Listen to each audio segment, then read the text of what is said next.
ताड़ा साहब आपने काफ़ी तैयारी की है, नून लीग के हवाले से बहुत जलसे किए हैं। कितनी सीटें नून लीग सिलेक्शन में निकालने जा रही देखिए, है? मैं ये समझता हूँ कि इंशाल्लाह ताला जो वर्किंग है, हमने ठीक टाइम पे जलसा किया, ठीक टाइम पे पार्लिमानी बोर्ड की कार्रवाई की। हमारी क़यादत ने बलूचिस्तान के सिंध के दौरे किए, इलेक्शन अलाइंसेस के हवाले से बड़ा टाइमली हमने अपनी हिकमत अमली जो है वो तैयार की। तो मुझे ये लगता है कि इंशाल्लाह ताला सूबे में भी और वफाक में भी सिंपल मेजॉरिटी लेना हमारे लिए कोई इंशाल्लाह ताला मसला नहीं होगा। हमारी अलाइंसेस भी ठीक हैं, हमारे अपने कैंडिडेट्स की सिलेक्शन भी। बिलावल भुट्टो साहब हर जलसे में कह रहे हैं कि मैं वज़ीर आज़म बनूंगा, मैं बनूंगा, ये क्या कहानी है? देखिए, बिलावल भुट्टो ज़रदारी साहब हमारे लिए इंतहाई काबिल एहतराम है और उनको हक है कि वो कोई भी दावा रखें जो वो रखना चाहते हैं, और इससे तो ख्वाहिशात पे तो कोई पाबंदी नहीं है। उनकी ख्वाहिश ज़रूर होगी, मगर ऑन ग्राउंड देखें ना, पंजाब में उनके पास उम्मीदवार हर सीट पे नहीं हैं। और सबसे बड़े सूबे में आपके पास उम्मीदवार ना हो और बाकी सूबे में आपके अलाइंसेस ना हो तो आप हुकूमत कैसे बनाएंगे? और दूसरा ये है, मैं 190 मिलियन पाउंड के केस का ज़रूर जिक्र करूँगा।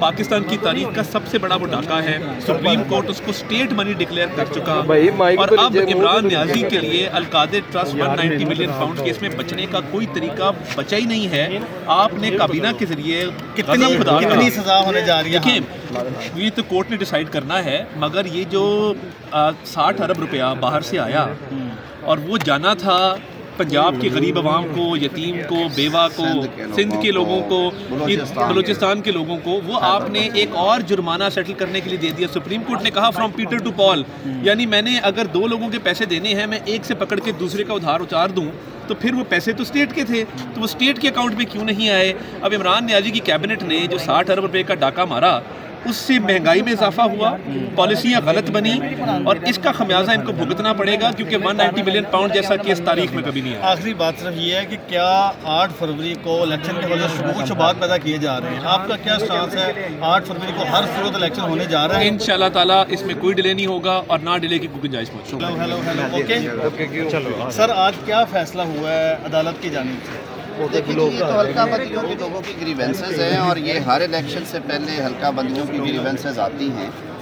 आज भी कुछ हल्के थे जिनमें जो इलेक्शन एक्ट और इलेक्शन रूल्स हैं वो किसी न किसी हवाले से इग्नोर हो गए, और मैं समझता हूँ कि ये कई दफ़ा जेन्युइनली इग्नोर हो जाते हैं। वजह ये होती है कि रश और वर्क इतना ज़्यादा होता है और इतनी ज़्यादा पिटीशंस, टाइम बाउंड था, फिर प्रेशर था जी कि फ़ौरन करें ताकि इलेक्शन डिले ना हो। इस वजह से इलेक्शन कमीशन ओवर वर्क होने की वजह से कोशिश तो उन्होंने की होगी हर जगह पे। ये 2 हल्के थे जिनमें लाहौर के अन्य 120-123 में तो आबादी का तकरीबन बैलेंस ही है, लेकिन वहाँ पे जो सेंसस सर्कल्स और ब्लॉक्स हैं उन्हें लॉ की वायलेशन में तोड़ा गया था, वो इनएडवर्टेंटली हुआ था, तो उन्होंने कंसेंसस के साथ रिमांड कर दिया। सर, सुप्रीम कोर्ट ने पुराना मुकदमा जुल्फ़िकार अली भुट्टो साहब का रेफरेंस भी बाहर निकाल दिया, लार्जर बेंच बना दिया, क्या कहेंगे इस पर? ये बहुत पॉजिटिव मूव है। मैं समझता हूँ कि सुप्रीम कोर्ट को ये काम जल्दी करना चाहिए था।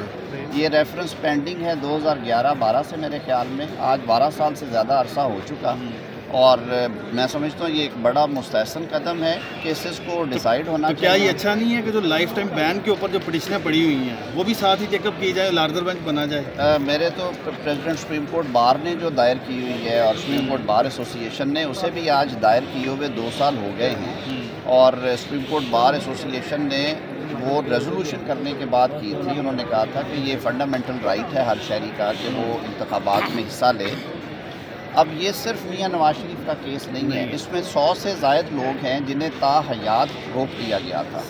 ऑल दो कानून में अमेंडमेंट हो गई, और आज का जो मुल्की कानून है सेक्शन 232 फिर बातें आ रही हैं कि अभी भी कदगन है मियां साहब के ऊपर। मेरे ख्याल में वो कन्फ्यूजन पैदा करने की ज़रूरत नहीं, लेकिन ये बहुत अच्छा हो अगर ऑनरेबल सुप्रीम कोर्ट जो है वो सुप्रीम कोर्ट बार एसोसिएशन जो कि न्यूट्रल बॉडी है उसकी पिटीशन फिक्स करके ये भी जो थोड़े बहुत खदशात हैं लोगों के ये भी दूर हो जाएंगे। वैसे तो मैं एज अ पार्लियामेंटेरियन और as a student of law समझता हूँ कि वो बिल्कुल लॉ ने उसको क्लियर कर दिया है, लेकिन उन पेंडिंग दरखास्तों को भी ज़रूर सुनना चाहिए ताकि वंस एंड फॉर ऑल ये कंट्रोवर्सी खत्म हो जाए, बजाय कि इसके ये नीचे से शुरू हो फिर ऊपर आ जाए। सुप्रीम कोर्ट का ऑर्डर मौजूद है ना, देखें सुप्रीम कोर्ट ऑफ पाकिस्तान ने बड़े वाज़ेह अल्फाज में कह दिया। सुप्रीम कोर्ट ने एक बार पहले भी ऑर्डर दिया नहीं, सुप्रीम कोर्ट के इस ऑर्डर में ये एक तरह से कंसेंट ऑर्डर है, जिसमें सदर मुमलिकत ने और इलेक्शन कमीशन ने पहले ऑर्डर में जो इदारा आइन के तहत कायम किया गया, जिसको 218 आर्टिकल के तहत इख्तियार है कि वो इंश्योर करे کہ فیئر اینڈ فری الیکشنز ہو. اس ادارے نے خود رپورٹ جمع کروائی کہ یہ ممکن نہیں ہے ہم سے کروانا. نواز شریف صاحب کے ساتھ یہ زیادتی نہیں ہوئی کہ جب جج ویڈیو اسکینڈل آ گیا اسی وقت سپریم کورٹ کو نوٹس لینا چاہیے تھا؟ بالکل لینا چاہیے تھا اور اس کو سیٹل ہو جانا چاہیے تھا. کل جو واپس لیا گیا ہے ایڈیشنل ایویڈنس کا جو سٹانس تھا وہ میاں صاحب سے ہماری لیگل ٹیم کی میٹنگ ہوئی تھی. انہوں نے بڑے واضح الفاظ میں کہا کہ میں ایک مرے ہوئے شخص کا ٹرائل نہیں چاہتا کیونکہ اب وہ اس دنیا میں نہیں رہے ارشد ملک صاحب. تو انہوں نے کہا میرا فیصلہ میں نے پہلے اللہ کو سونپا ہوا ہے لیکن جو میرٹ ہے وہ اسی لیے ہم نے کل پھر میرٹ پہ بحث کی ہے. انشاءاللہ العزیز چند دنوں میں اس پہ بھی فیصلہ ہوگا. Thank you sir. Thank you.